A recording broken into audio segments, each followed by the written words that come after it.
Well, shit, this was pretty damn good. You know what would have made it even better? If they hadn't given away the big second half twist in the trailer. But they did, so it's fair game to talk about it here. Consider that a warning.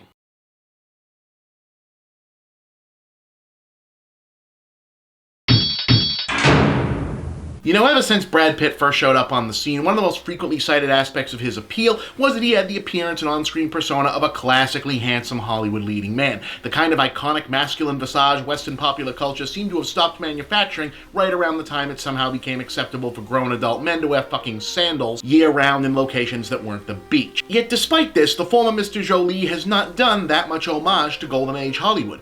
But now here he is an ally at a classy, old-school, epic wartime romance that, outside of a handful of plot details, deliberately feels like a film that would have been right at home in the pre-1970s studio era. It's a small story of big emotions unfolding with epic stakes in the background, often literally and realized through handsome, if not 100% convincing CGI that's neatly divided into two halves, which also feels kind of old school even if there isn't the expected intermission break. Now in the first half, Pitt is a dashing Canadian spy who parachutes into Nazi-occupied Morocco to team up with Marion Cotillard as a brave French resistance fighter on a joint mission to assassinate the German ambassador. The infiltration cover story requires them to impersonate a married couple, and in the process of building their characters, holy shit, wouldn't you know it, they fall in love for real. And they actually do manage to kill the Nazi guy. That's kind of important.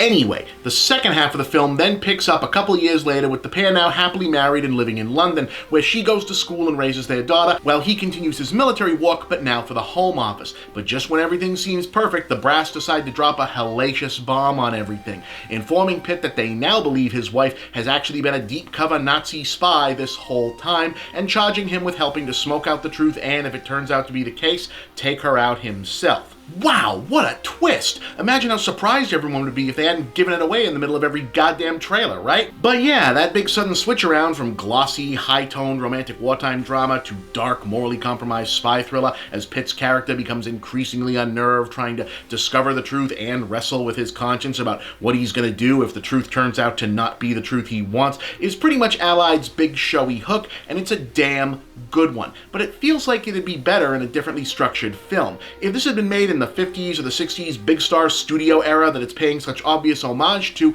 it probably would have actually had an intermission right in the middle, and both halves would have been longer and more detailed. You know, one of those long, drawn-out epics that's maybe kind of tougher to sit through, but would have felt more weighty and meaningful, and maybe that would have been a better fit for the story overall.